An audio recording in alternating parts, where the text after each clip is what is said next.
Hi, welcome back to Gauge English. Thank you very much for your great support for the last video. അപ്പോൾ ഇന്ന് നമ്മൾ അതിൻ്റെ രണ്ടാം ഭാഗമാണ്. ഒരു പ്യുവർലി എക്സാം സീരീസ് തന്നെയാണ്, സിലബസ് ബേസ്ഡ് ആയിട്ടുള്ള എക്സാം സീരീസ്. സോ നമ്മൾ അധികം സമയം കളയാതെ വീഡിയോയിലേക്ക് പോവാം. വീണ്ടും ചാനൽ ആദ്യമായിട്ടാണ് കാണുന്നതെങ്കിൽ മറക്കാതെ സബ്സ്ക്രൈബ് ചെയ്യുക. നിങ്ങളുടെ like and comment is always really the motivation for me. Thank you. നമുക്ക് തുടങ്ങാം. Renaissance in Kerala, Indian constitution and current affairs. 15 ചോദ്യമാണ്. Who led the Savarna Jatha to support Vaikom Satyagraha? Option T K മാധവനുണ്ട്, കെ കേളപ്പനുണ്ട്, മന്നത്ത് പത്മനാഭനുണ്ട്, ഡോക്ടർ പൽപു ഉണ്ട്. സോ ഇതെല്ലാം നവോത്ഥാന നായകന്മാരാണ്. സോ ഉത്തരം മന്നത്ത് പത്മനാഭനാണ് കറക്റ്റ് ഉത്തരം. ഓക്കെ, അടുത്ത ചോദ്യം. Sreenarayana Guru was the founder of. Sreenarayana Guru founder ആയിട്ടുള്ളത് ഏത് ഇവന്റ് ആണതിൽ? ആര്യ സമാജം, SNDP യോഗം, ബ്രഹ്മസമാജം, സാധുജന പരിപാലന സംഘം. ഓക്കെ, ഇതെല്ലാം പരീക്ഷയ്ക്ക് ചോദിക്കുന്ന ഈ ഓപ്ഷൻസ് ആണ് ആക്ച്വലി. അപ്പോൾ ആര്യ സമാജത്തിന്റെ സ്ഥാപകനാര്? SNDP, ബ്രഹ്മ സമാജം, സാധുജന പരിപാലന സംഘം. അപ്പോൾ ഇതിൽ ഉത്തരം വരുന്നത് SNDP യോഗമാണ്. ശ്രീനാരായണ ഗുരു ഫൗണ്ട് ചെയ്തിട്ടുള്ളത് SNDP യോഗം. Preamble of the Constitution was inspired by which country? The preamble of the Constitution was inspired by which country? France, USA, Russia, Ireland. ഉത്തരം ഓപ്ഷൻ ബി ആണ്, USA ആണ് കറക്റ്റ് ഉത്തരം വരുന്നത്. ഓക്കെ, അടുത്ത ചോദ്യം. Right to education was included by which constitutional amendment? Right to education was included by which constitutional amendment? Options നോക്കൂ. Question number 4 options ശ്രദ്ധിച്ച് നോക്കൂ. ഇതൊക്കെ വളരെ കോമൺ ആയിട്ട് ചോദിക്കാൻ സാധ്യതയുള്ളതാണ്. 42nd ആണോ, 86th ആണോ, 93rd ആണോ, 61st ആണോ? So okay, right to education option B ആണ് കറക്റ്റ് ഉത്തരം. അഞ്ചാമത്തെ ചോദ്യം. Montreal protocol is associated with. Montreal protocol is associated with climate change ആണോ, ബയോഡൈവേഴ്സിറ്റി ആണോ, ഓസോൺ ലെയറായിട്ട് ബന്ധപ്പെട്ടതാണോ, ഫോറസ്റ്റ് കൺസർവേഷൻ ആണോ? മോൺട്രിയൽ പ്രോട്ടോകോൾ പഠിച്ചു വെച്ചോളൂ, ചോദിക്കാൻ സാധ്യതയുള്ളതാണ്. Montreal protocol. Montreal protocol option C ആണ്, ഓസോൺ ലെയർ. ഓസോൺ ലെയറുമായിട്ട് ബന്ധപ്പെട്ടിട്ടുള്ളതാണ് ഓപ്ഷൻ സി. ഓക്കെ, ഇനി who was the founder of Malayala Manorama? Option KP Kesavamenon, Kandathil Varghese മാപ്പിള്ളை, Vakkom Moulavi, CV Kunhiraman. ആരാണ് മലയാള മനോരമയുടെ ഫൗണ്ടർ എന്ന് ചോദിച്ചിരിക്കുന്നത്? ഓക്കെ, ഉത്തരം നിങ്ങൾ കോമന്റ് ചെയ്തോളൂ. എന്തായാലും മലയാള മനോരമയുടെ ഫൗണ്ടർ കണ്ടത്തിൽ വർഗീസ് മാപ്പിളയാണ്. കണ്ടത്തിൽ വർഗീസ് മാപ്പിള. ഓക്കെ, കണ്ടത്തിൽ വർഗീസ് മാപ്പിള. ഇനി ഏഴാമത്തെ ചോദ്യത്തിലേക്ക് പോകുന്നു. PARAKH is related to food distribution, nuclear safety, student assessment, internet security. PARAKH is related to students assessment. Students assessment ആണ് കറക്റ്റ് ഉത്തരമായിട്ട് വരുന്നത്. PARAKH is related to PARAKH. Okay, അത് അക്രണിമാണ് ആക്ച്വലി. സോ അതിന്റെ ഫുൾ എന്താണെന്നുള്ളത് നമുക്ക് റിസർച്ച് ചെയ്ത് നോക്കണം. പരാഗിന്റെ ഫുൾ ഫോം എന്താണെന്നുള്ളത് പഠിച്ചു വെക്കുന്നത് നന്നായിരിക്കും. ഓക്കെ, ആൻഡ് എട്ടാമത്തെ ചോദ്യം. ദ ചെയർപേഴ്സൺ ഓഫ് NCERT, നമ്മുടെ കരിക്കുലം ഒക്കെ പ്രിപ്പയർ ചെയ്യുന്ന NCERTയുടെ ചെയർപേഴ്സൺ ആരാണ്? സോ വൈസ് പ്രസിഡന്റ് ആണ്, മിനിസ്റ്റർ ഓഫ് എഡ്യൂക്കേഷൻ ആണ്, അപ്പോയിന്റഡ് അക്കാഡമിക് എക്സ്പെർട്ട് ആണ്, ചീഫ് ജസ്റ്റിസ് ഓഫ് ഇന്ത്യ ആണ്. ഉത്തരം അപ്പോയിന്റഡ് അക്കാഡമിക് എക്സ്പേർട്ട് ആണ് കേട്ടോ. ഞാനൊരു കാര്യം പറയും, ഇതിൽ പല ആൻസറുകളും ഞാൻ ഗൂഗിള് ചെക്ക് ചെയ്തിട്ടാണ് ഉത്തരം പറയുന്നത്. സോ എന്തെങ്കിലും മാറ്റം ഉണ്ടെങ്കിൽ നിങ്ങളത് താഴെ തീർച്ചയായിട്ടും കമന്റ് ചെയ്യണം. അടുത്തത് 9ാമത്തെ ചോദ്യം. ഫസ്റ്റ് മലയാളം ന്യൂസ് പേപ്പർ മലയാള മനോരമയാണോ, ദീപികയാണോ, രാജ്യസമാചാരമാണോ, കേരള മിത്രം ആണോ? 9ാമത്തെ ചോദ്യം.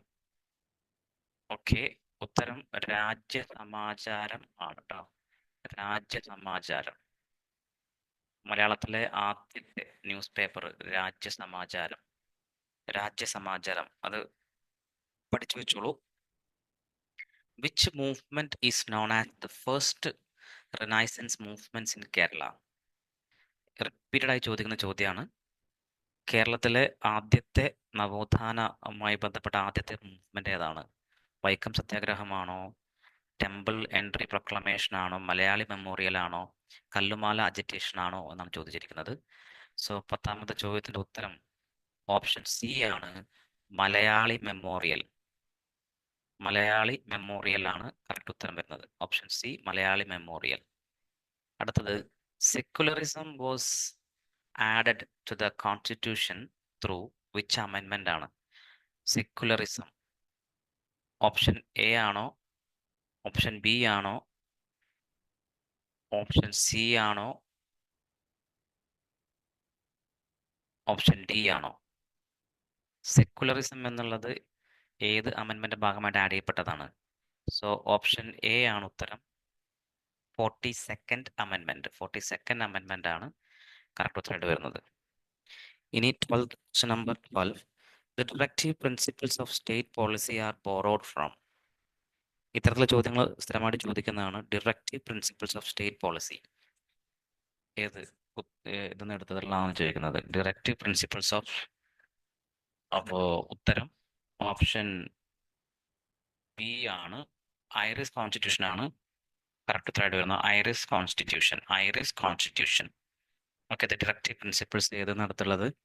ഐറിസ് കോൺസ്റ്റിറ്റ്യൂഷൻ എടുത്തിട്ടുള്ളതാണ്. ഓക്കെ, ഇനി നമ്മൾ നേരെ അടുത്ത ചോദ്യത്തിലേക്ക് പോവാണ്. ഹു റോട്ട് എൻ്റെ ജീവിത സ്മരണകൾ? ടി കെ മാധവനാണോ, കുമാരൻ ആശാനാണോ, അയ്യങ്കാളിയാണോ, വി ടി ഭട്ടതിരിപ്പാടാണോ? എൻ്റെ ജീവിത സ്മരണകൾ. എൻ്റെ ജീവിത സ്മരണകൾ ആരുടെ പുസ്തകമാണ്? ഓക്കെ, ഓപ്ഷൻ ടി ആണ് കറക്റ്റ് ഉത്തരം, V T Bhattathiripad. V T ഭട്ടതിരിപ്പാടാണ് കറക്റ്റ് ഉത്തരമായിട്ട് വരുന്നത്. ഓക്കെ, ഹു റോട്ട് എൻ്റെ ജീവിത സ്മരണകൾ? V T Bhattathiripad. ഓക്കെ, അടുത്ത ചോദ്യത്തിലേക്ക് പോവാണ്. Koottamkulam satyagraha was against alcohol, untouchability, landlordism, British rule. Okay, Koottamkulam, actually the pronunciation I'm not sure about it. So ഈ Koottamkulam satyagraha was against A B C D. ഇതിൽ option B ആണ് correct ഉത്തരം വരുന്നത്. Untouchability, തൊട്ടുകൂടായ്മക്കെതിരെ ആയിരുന്നു ഈ ഒരു സത്യാഗ്രഹം നടന്നിട്ടുള്ളത്, തൊട്ടുകൂടായ്മക്കെതിരെ. പിന്നെ അതുപോലെ തന്നെ federalism is not in preamble, constitution body, directive principles, fundamental duties. Federalism ഉൾപ്പെടാത്തതിൽ ഏതെന്നാണ് ചോദിച്ചിരിക്കുന്നത്? 15. സോ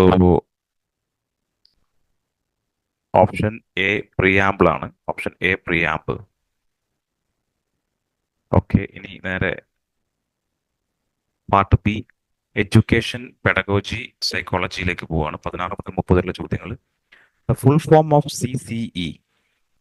ഇത് റെഗുലറായിട്ട് ചോദിക്കുന്ന ഒരു ചോദ്യമാണ്, വളരെ ഈസിയാണ്. അപ്പോൾ നിങ്ങൾക്ക് ഈസിയായിട്ട് ഉത്തരം കണ്ടെത്താൻ പറ്റും. Continuous and comprehensive evaluation, complete child evaluation, curriculum and cognitive exam. ഇത് CBSE-ലൊക്കെ പഠിപ്പിക്കുന്ന ടീച്ചറിന് ഈസിയാണ്. ഉത്തരം ഓപ്ഷൻ ബി ആണ് കറക്റ്റ് ഉത്തരം വരുന്നത്. Option B, continuous and comprehensive evaluation ആണ് കറക്റ്റ് ഉത്തരം. ഓക്കെ, അടുത്തത്, which is A productive skill? Reading, listening, speaking, observing. Productive ഇതിൽ ഏതാണ് പ്രൊഡക്റ്റീവ് സ്കിൽ? നമ്മൾ പാസീവ് സ്കിൽസും ആക്റ്റീവ് സ്കിൽസും ഒക്കെ പഠിച്ചിട്ടുണ്ടല്ലോ. അപ്പോൾ ഇതിൽ ഏതാണ് പ്രൊഡക്റ്റീവ് സ്കിൽ എന്നാണ് ചോദിച്ചിരിക്കുന്നത്. നമുക്ക് ഒന്ന് ചിന്തിച്ചാൽ കിട്ടുന്ന അത്രയേ ഉള്ളൂ. ഓക്കെ, ഓപ്ഷൻ സി സ്പീക്കിംഗ് ആണ് productive skill. Option C speaking ആണ് പ്രൊഡക്റ്റീവ് സ്കില്ല്. അടുത്ത Jerome Bruner is associated with classical conditioning, discovery learning, operant conditional behaviourism. So Jerome Bruner discovery learning ആയിട്ട് ബന്ധപ്പെട്ടിട്ടാണ് ജെറോം ബ്രൂണർ നമ്മൾ ഇതിൽ കണക്ട് ചെയ്യേണ്ടത്. Discovery learning. അടുത്തത് a good test should have reliability, validity, objectivity, all of these. So ഉത്തരം easy അല്ലേ? D ആണ്, all of these. Okay, ഒരു നല്ല ഒരു അസസ്മെന്റിന് ടെസ്റ്റിന് ഈ റിലയബിലിറ്റി വേണം, വാലിഡിറ്റി വേണം, ഒബ്ജക്ടിവിറ്റി വേണം. ഓക്കെ, സോ ഉത്തരം ഓൾ ഓഫ് ദീസ് ആണ്. Alright, all of these. Let me mark it. ഈ നമ്മൾ ഉണ്ടാക്കിയുള്ള നോട്ട്, ഇതിന് സമയം ഒരുപാട് ലേറ്റ് ആയിട്ടുണ്ട്, എങ്കിലും ഈ നോട്ട് ഫ്രീ ആയിട്ട് നിങ്ങൾക്ക് വേണമെന്നുണ്ടെങ്കിൽ ഈ വീഡിയോയുടെ താഴെ ഞാൻ കോമന്റ് ഇടുന്നുണ്ട്. അതിൽ അടുത്തത് question number 20. Constructivism emphasis on passive perception, memorization, active learning will work. Constructivism emphasize ചെയ്യുന്നത് എന്തിനാണ്? പാസീവ് റിസപ്ഷൻ ആണോ, മെമ്മറൈസേഷൻ ആണോ, ആക്റ്റീവ് ലേണിംഗിനാണോ, ഡ്രിൽ വർക്കിനാണോ? So constructivism basically focusing on active learning, right? Active learning is the correct answer. Option C. Constructivism, active learning. ഞാനും നിങ്ങളുടെ കൂടെ തന്നെ പഠിച്ചു പോവുകയാണ്. Okay, constructivism emphasis on active learning. കാരണം HSC എക്സാം നമ്മൾ എഴുതുമ്പോൾ this is the third time I M writing this HSC examination. So I thought of writing with you. So this kind of preparation. Okay, micro teaching focuses on student evaluation, language fluency, teaching skill, technology skill. So നിങ്ങൾ BEd പഠിച്ചതാണ്. Option C is the correct answer. Definitely teaching skill improve ചെയ്യാൻ വേണ്ടിയാണ് നമ്മൾ എന്ത് use ചെയ്യുന്നത്? Micro teaching tool use ചെയ്യുന്നത്. Option C is the right answer. ഇനി question number 22. Question theory is based on language transfer, structuralism, input hypothesis, code switching. Question. So question ഈ theory ഞാൻ എൻ്റെ വീഡിയോയിൽ ചെയ്തിട്ടുണ്ട്, അപ്പോൾ നിങ്ങളത് കാണുക. ക്വസ്റ്റൻ തിയറിനെ കുറിച്ച് ഡീറ്റെയിൽ തരണമെങ്കിൽ you can just watch some of my videos. So answer is input hypothesis ആണ് കറക്റ്റ് ഉത്തരം വരുന്നത്. All right, so will go for the next question. Hypothesis. Diagnostic test is used to evaluate the whole class, identify learning gaps, rank students, conduct competitions. Diagnostic. So what do you think? Diagnosis, നമ്മൾ പറയാം diagnosis എന്നൊക്കെ പറയാറില്ല. എന്താണ് ഡയഗ്നോസിക്? നമ്മൾ കണ്ടെത്തുക, ഒരു പ്രശ്നത്തെ കണ്ടെത്തുകയല്ലേ. അപ്പൊ ഇതിൽ ഏതായിരിക്കും ഓപ്ഷൻ വരിക? Identify learning gaps. Okay, diagnostics എന്നുള്ള വാക്ക് തന്നെ നിങ്ങൾക്ക് പെട്ടെന്ന് ഈസി ആയിട്ട് ഇതിൽ ഉത്തരത്തിലേക്ക് എത്താൻ പറ്റും. Okay, identify learning gaps. 23. 24. Assessment of learning means formative assessment, summative assessment, portfolio review, peer review. 24. So summative assessment ആണ് കേട്ടോ. Summative assessment, option B. Which of the following is not a principle of learning? Readiness, exercise, similarity, effect. Which of the following is not a principle of learning? 25. Similarity. Option C is the answer here, which is the following is not a principle of learning. So readiness, principle of learning, and exercise is learning, effect also in connection with learning, but similarity is not at all connected to the principle of learning. അടുത്തത് 26. An effective classroom should have one-way communication, maximum student talk, no interaction, loud teacher talk. The confused question ആണ്. An effective classroom one way communication ആണോ, maximum student talk ആണോ, no interaction ആണോ എന്നാണ് ചോദിക്കുന്നത്. So maximum സ്റ്റുഡൻസിന് maximum അവസരം കിട്ടുക എന്നുള്ളതാണ് ഒരു ഇഫക്റ്റീവ് ക്ലാസ് റൂമിൻ്റെ പ്രത്യേകത. വെറുതെ സംസാരിക്കുകയല്ല, എല്ലാവരെയും ഇൻവോൾവ് ചെയ്തിട്ടുള്ള ഒരു നല്ലൊരു class. Okay, next, action research is done by principals only, researchers, teachers and parents. Question number 27 ആണ്. So action research is done by teachers ആണ് കേട്ടോ, teachers, not only principals and parents. Teachers are the main team to do the action research.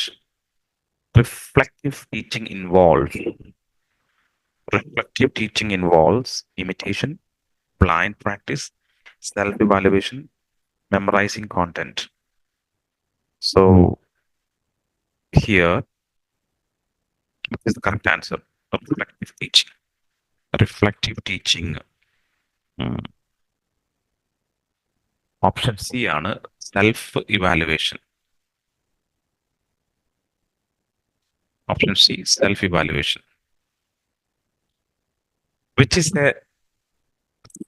Skill? നേരത്തെ പഠിച്ചൊരു active and passive സ്കിൽസിൽ which is the receptive skills out of here: speaking, writing, reading, and debating. The correct answer is reading. Blended learning combines outdoor and indoor learning, e-learning and face-to-face learning, exams and projects, grades and marks.